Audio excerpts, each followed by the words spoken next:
Hey, deserving listeners, Johnny Depp, Amber Heard trial. Let's watch. I conducted a very methodical analysis of the scores. I do this for every test, and I also did it when I was reviewing Dr. Hughes's scores.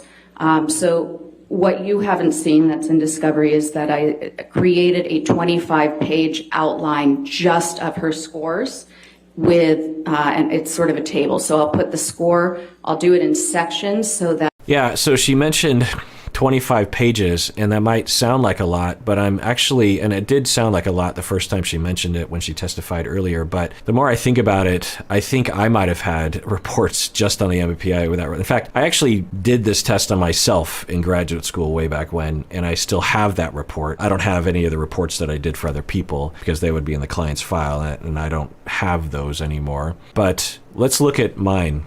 All right, so my report on myself for the MMPI 2 was 8 pages and not 25. Do I give you what my results were?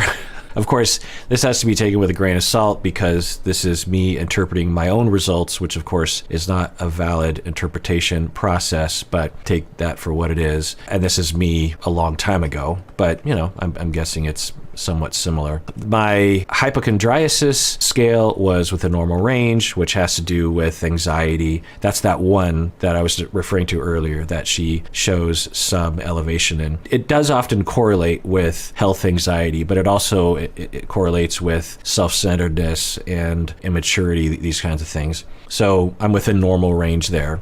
I'm somewhat low on the depression scale, which indicates that I might rarely get depressed, and maybe gregarious and extroverted is what somewhat low on the depression scale means, and I would say that's accurate to me. In terms of the 3-6, I'm actually within normal range, so hysteria and paranoia, I'm within normal range there. I have a moderate elevation in psychopathic deviance, which sounds bad and could be bad, but I think for me, what it indicates is that I think outside the box. Like the fact that I started this podcast in 2008 was definitely thinking outside the box. Not that I'm patting myself in the back at all, but there were people around me, many. In fact, at the university I was at, since a lot of them were baby boomers, considered even just having a Facebook page in 2008 to be unethical for a therapist to do, even just a personal Facebook page. I mean, that's how paranoid people were around the internet back then. And so for me to have a podcast, and particularly to do reaction videos to things, a lot of people would consider that to be strange or unprofessional or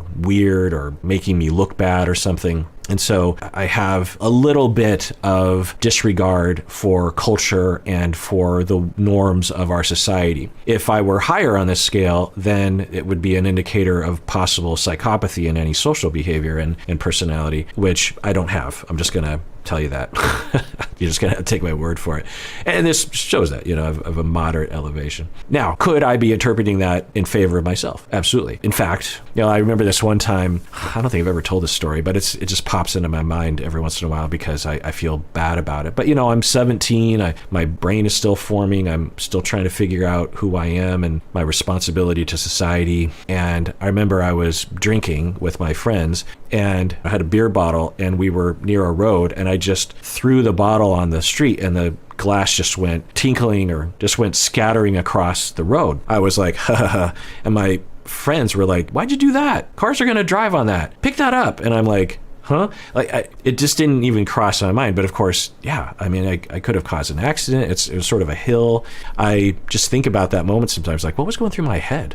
Like, what do I get out of doing that? It's just like I wanted to, and I did it, and so I think that indicates at the very least that I wasn't like other people. My friends certainly weren't goody two-shoes guys, but what I did was like, why would you do that? And so I think I've always been on the outskirts of social norms to some extent. Sometimes that can be a good thing or a neutral thing, and sometimes it definitely is a bad thing. In fact, a lot of therapists have an elevation in scale 4, psychopathic deviant, because because the speculation is that in order just to become a therapist, you have to kind of think outside the box, because it means you're willing to talk about taboo subjects like racism and sexuality and this sort of thing. And you have to be willing to say, well, I'm not going to be like everyone else. I'm going to do something that's a little beyond what is typical to a human being in our society. Anyway, my scale 5 of masculinity, femininity is a 60, which is, just on the cusp of what I was interpreting as a moderate elevation. This tends to mean, let's see how I interpret it. He scored just within the moderate range, meaning I was,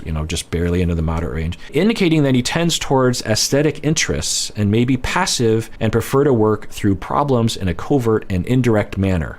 So the masculinity femininity scale, as I was talking about in a previous video, I believe that if men are scoring high on that, then it indicates that the man doesn't follow typical masculine ideas of how to be a man, that kind of thing. And so this can be associated with creativity or child rearing or feminism, this kind of thing. I had a moderate elevation, a 61 on psychasthenia, scale 7, which in a nutshell is essentially perfectionism and obsessive compulsive personality disorder associated, which shouldn't surprise anyone if you listen to my podcast. I self-identify as someone who has mild OCPD and perfectionism, absolutely. That lends itself to the credibility of this test that I actually did score a little bit high, but not really high, because I actually don't suffer from the full-blown disorder of OCPD, because it doesn't typically get in my way. It's just, it manifests as being meticulous, perfectionistic, but not to a fault. One could argue that workaholism is a problem for me,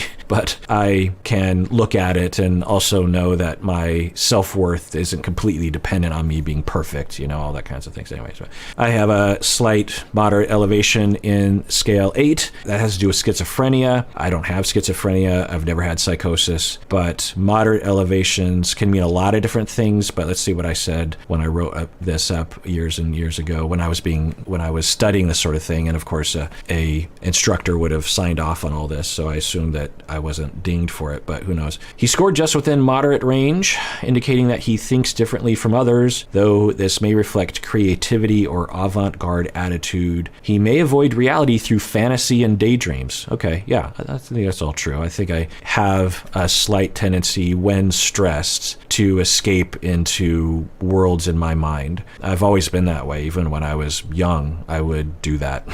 Some people might call it maladaptive daydreaming. I would call it a way that one deals with stress instead of dealing with it head on, which of course isn't ideal. It is a coping mechanism that could get in my way at times, and has. In the distant past, I can think of a time when I was pretty stressed out and wasn't really aware of it consciously, and was definitely escaping, not tremendously, but somewhat into my own mind. And I wasn't able to face what was happening, but I don't even know if that was possible given what was happening to me. Anyway, and also creativity. I fashion myself a musician and a creative person. When I do this podcast, I have to think creatively in terms of how to do what I do. Anyway, and then I scored within normal range of hypomania. That isn't my memory. I always thought of myself as a 4-9 code type, a low-grade 4-9 code type. And I do think of myself as being hypomanic, particularly back then when I had more energy as a younger person. So hypomania, of course, at really high elevations means potential for bipolar mania, but it can also, at lower levels, can just indicate that you have a lot of energy, essentially. And then my scale 0, social introversion, was somewhat low, which is to be expected because I am somewhat of an extrovert. I've vacillated over the years. When I was in my 20s, I was right in the middle of extroversion and introversion, but as I've aged and become more confident in situations, I'm able to manifest, I think, my true self, which is a somewhat extroverted person, and I've become more extroverted as time has gone on, so I scored somewhat low on that. Now, there are many other scales that I could talk about, but I won't bore you with all those other ones or reveal them. But I'm looking at a lot of boring scores that really just don't say much. So that's my MCMI 2, which of course cannot be interpreted in the way that I did because I'm interpreting myself, and there's just no way to do that in a valid way. Plus, if someone outside were to evaluate this, they would look at, one, this was administered many, many years ago, and thus I would have to be retested to some extent. Also, they would have to interview me and find out what exactly this means. And I don't know, while I'm on the topic, I'll just look at my PAI test results as well. And it looks like I am completely normal on all the scales. I don't know why that makes me feel bad about myself. Like I feel like I'm boring or something. But I think generally speaking, that means that you're doing good. Nothing to worry about in terms of the PAI. So interesting. And that is my memory of the PAI versus the MMPI, that the MMPI catches a lot of different things and there can be a lot of false positives on it. So according to the PAI, I'm just a run-of-the-mill human being. And according to the MMPI, I have some, quirks and potential problems. This actually misheard. She endorsed scores or endorsed items that were the opposite of PTSD. So really saying that she feels free of distress and that she views herself very well. So then I go down to control, self-control, loss of control, coping abilities, and I put in the scores that are... Right. I think we've been over this, but just to point out what she's saying is that according to the MMPI, she doesn't see herself as someone in distress. Whereas if you had severe PTSD symptoms, you would absolutely see yourself as someone with a lot of distress. And the MMPI asks questions in a way that you don't know how to answer them, so it's perhaps a more true picture of the way someone is. And so that lends itself absolutely to the hypothesis that she was feigning PTSD, not only just a little bit, but a lot. I did a section that looked at all sorts of different scores that have been implicated with a PTSD presentation to see if any of those were consistent. I can't remember how many there were. I think I put 13 on there, but I could be wrong. But I believe that there was only one that could even be, in some research, is sometimes associated with it, but it was general anxiety, which turned out to be more trait specific. I looked at the scores that are typical of women with IPV. Hers were not consistent at all with those. All right, that's interesting. So she says that MMPI scores was not consistent with someone who suffered from IPV. What does that mean? I'm guessing that the research doesn't necessarily mean it's automatically not happening in someone with that profile. Also, one could argue that by the time she took the test, she was not suffering from IPV, right? So she wouldn't necessarily have those responses. Who knows? But I will say that the way she's describing her report is extremely buttoned up. She's describing a style of report that I don't think I've ever seen before. She's not only just providing the findings and the interpretation, but also on the side, she has research studies that support what she is saying. Instead of just reading the research and then just talking about the interpretation with maybe some caveat at the very beginning, like all these findings are based on research. She's actually including, I think, the exact studies, which really lends itself to support her claims. Now, could you cherry pick particular studies that bolster your take on things, your bias on things? Yeah, absolutely. But at the very least, it's there. And I don't remember hearing that from Dr. Hughes. Doesn't mean Dr. Hughes is wrong, but it just means it's hard to deny Dr. Curry's diligence regarding supporting what her opinions were. She could say, look, these aren't my opinions. This is what the research will say. I'm just translating what the research says into this report and reporting on actual science. I'm not just providing my opinion. It's based on science. Consistent with people who are frequently in litigation. Hers actually were very highly correlated with those. That tends to be also consistent with a 3-6 code type. And the reason for that is believed to be that they tend to perceive themselves often as victims who need to avenge wrongs. That's interesting. She's saying that there were scores associated with people going through a lawsuit. Again, when you're looking at scores as high as Ms. Hurd's, and then you're not seeing indications of PTSD in the more subtle tests where she doesn't know what she's endorsing, it's good evidence that her over-endorsement on that one test is because of the reason the scale was made to detect exaggeration and feigning of symptoms. Yeah, she just summarized the whole thing, and that's very convincing, I will say. Everything that she's saying right now is very convincing to me. Integrating all of that data.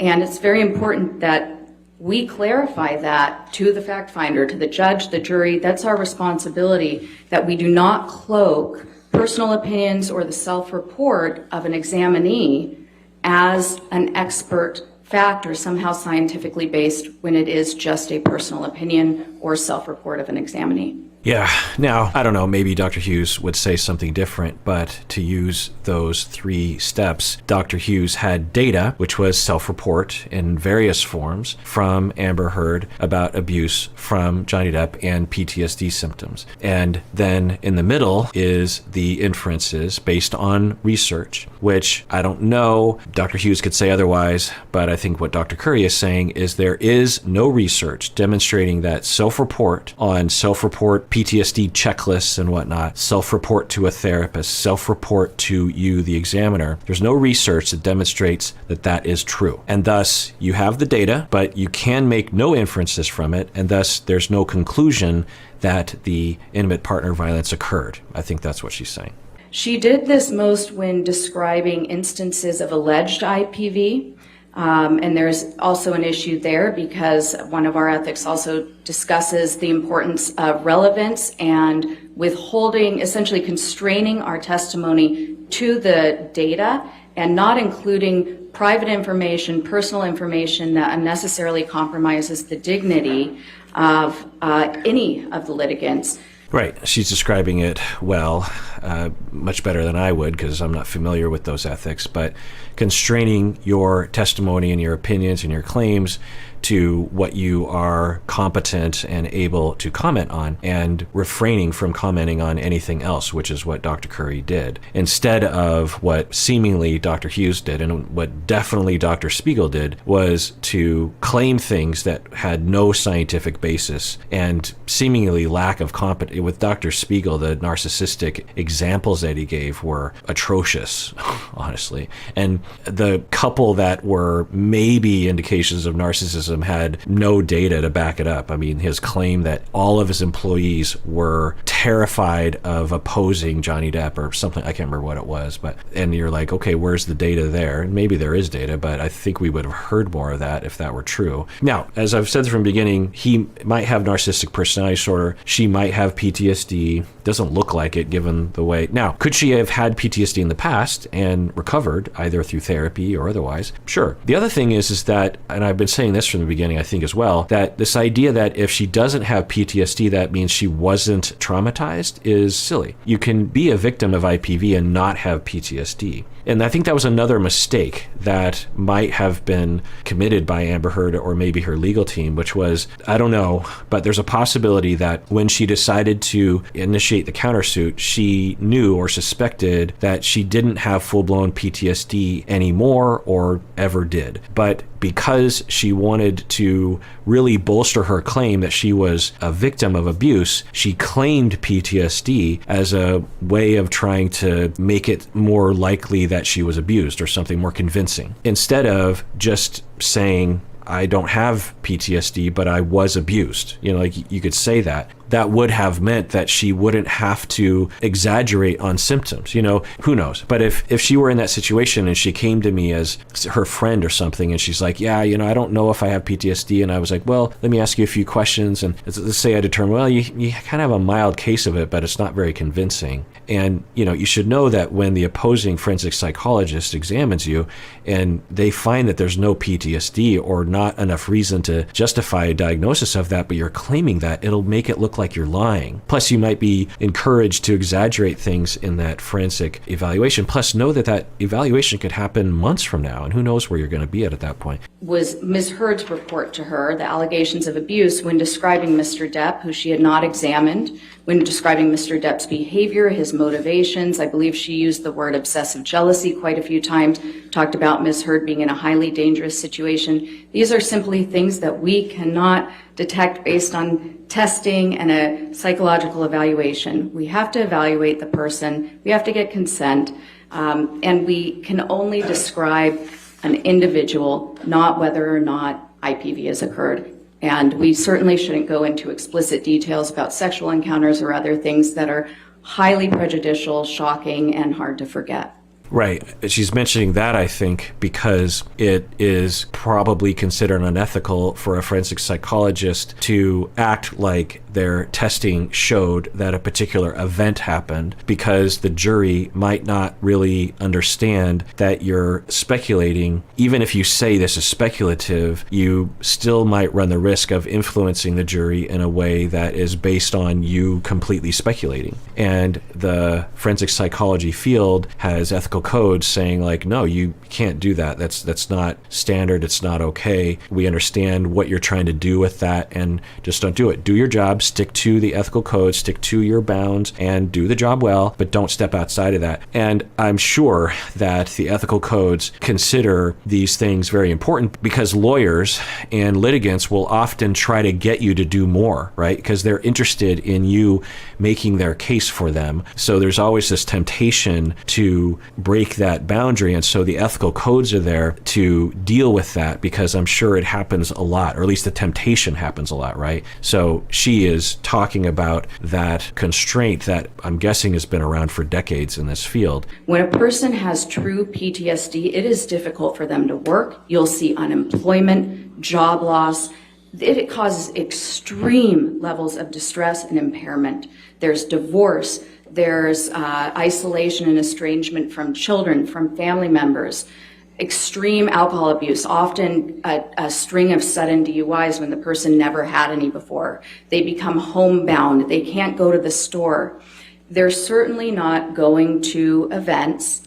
They're not having success in their film career, usually. Okay, yeah, everything she said is true up until getting into, I think, specific Amber accomplishments while she was claiming she had PTSD. Is it possible that one could draw some conclusions on Amber, particularly around her claiming high degree of PTSD symptoms, and say, well, the chance of you being able to function at all with that level of symptoms would be, that's not likely to happen. But, it could happen. And she's getting into territory similar to Dr. Spiegel, where she is looking at Amber Heard in the media. We don't know. Amber Heard could have, significant PTSD symptoms, and she has a red carpet event later that night. And so, she's a bundle of nerves. She's insecure. She doesn't know what to do, and she's very anxious. She shows up to the event and she looks poised and together, but inside she's falling apart. She might be using substances to get by. She might run to the bathroom and immediately just start crying and shaking, and then she comes out.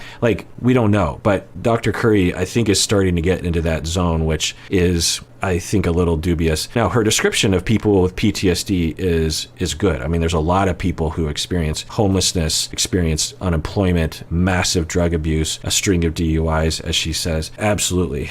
But there's a lot of people with full-blown PTSD who are managing okay. They're going to work, they're paying their bills, they're managing their life okay. But on the inside and in between their abilities to get things done is a tremendous amount of suffering. So I don't know if I'm fully on board with the way she's depicting this. They're not exercising every day, pursuing their hobbies, being avid readers, obtaining level 3 sommelier training, having dinner parties with friends, speaking to public groups. Those are just indications of very high functioning. And when you're looking for a decrease in functioning over time, that is inconsistent with that decrease. Yeah.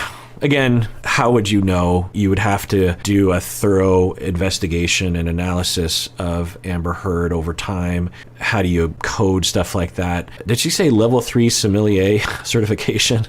I didn't even know there's such a thing. And it is relevant in terms of looking at level of functioning, particularly if you're trying to see if someone is feigning, right? If there's a lot of vectors pointing towards feigning, and then you also see that the person seems to be doing fine in life. Every day of the week, they're doing various different activities, socializing, doing events, being creative, acting, travel, and you're like, I don't see any evidence, at least in that domain, in terms of your PTSD. So it further bolsters the claim that she was feigning it. Dr. Curry, I just want to make sure that we all remember you're not board certified, correct? No, I'm not. Okay. And you've I mean, cross is going to cross, so you point that out, and I just have to say that detail means nothing to me. I think I said this at the beginning, that board certification and other similar accolades or titles indicate that you went through a rigmarole. I mean, can board certification mean something? Sure. But if I were to hire someone, I would be looking as to whether or not they were board certified or not. It's just my opinion. But, cross is going to cross. Been licensed for how long? I've been licensed for 10 years. And then, of course, you got to point out the 10 years thing, which is, ample time to gain enough experience in this field. Okay. And you are being paid by Mr. Depp's legal team to be here, correct? Yes. Duh. Dr. Hughes and Dr. Spiegel were paid by the Amber. Why? I don't know. Maybe this works on a jury. How much have you charged so far? I actually don't know. Over 100,000? I truly don't know. I don't. Interesting. So I didn't know that this was up for grabs. I would think that this would not be okay to ask, but all right. I mean, I guess it's a fact involved in the case, kind of. But she asks, how much are you being paid? And she says she doesn't remember. I'm guessing she knows a ballpark. I'm just going to take a guess on that, because I'm also going to take a guess that this case, who knows, maybe she works on other cases that are much more elaborate and higher paying, but I'm guessing that this is one of her higher paying gigs, because it's going to take a long time, and they would be willing to pay a lot of money for all the different things that would involve in prep and testing and all that kind of stuff. But who knows, maybe she's just charging a standard fee. But then she asks, over $100,000? And I'm like, no, couldn't possibly. And then she's like, I don't remember.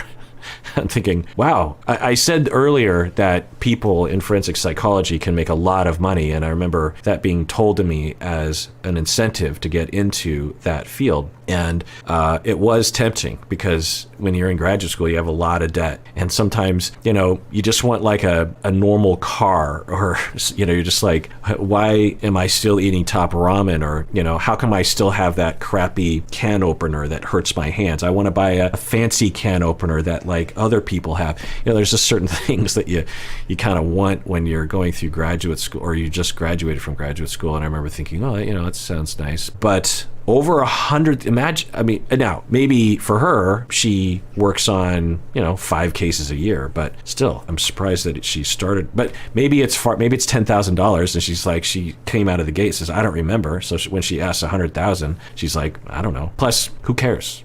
All the forensic psychologists were paid. What's your point? I don't do my own books. Over 200,000? I don't know. Over 300,000? That would be way too much, but I do not know. Okay.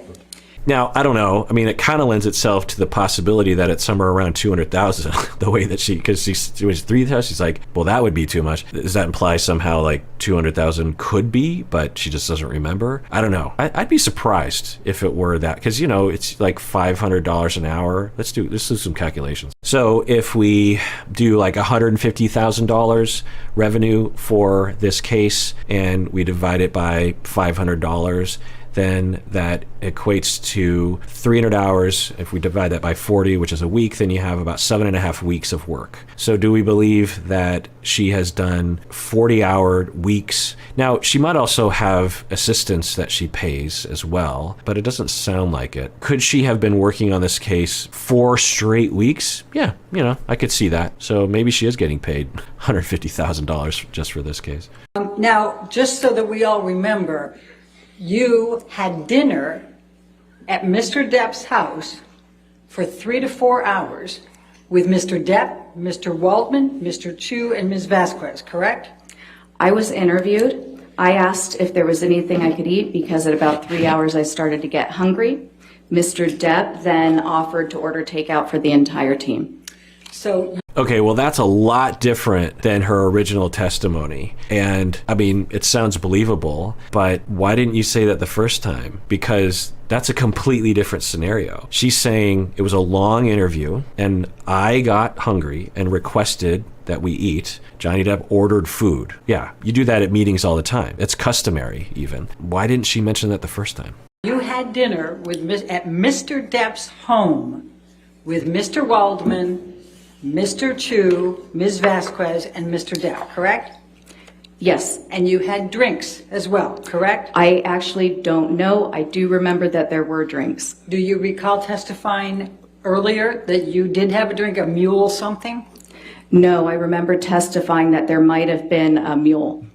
And this is why you don't do stuff like this, because you don't want to be asked. You don't need to go to Johnny Depp's house to have a meeting. You don't need to have dinner with him. You don't need certainly to have alcohol at the meeting. So she said this in the first testimony, that because it's a high profile case, she accommodated. This is why you always want to have the ethical. There's no ethical code that says make sure you follow these protocols unless they're rich or famous. There's no protocol. Now, she could have made a justification that security would have been more difficult given Johnny Depp's profile, but she's not saying that, and of course that wouldn't justify the drinking. Now, as I said originally, does this detail somehow invalidate her findings? No. She could have had a wild orgy with Johnny Depp and everyone. It doesn't change the fact that Amber Heard tested in a certain way, and research supports her findings.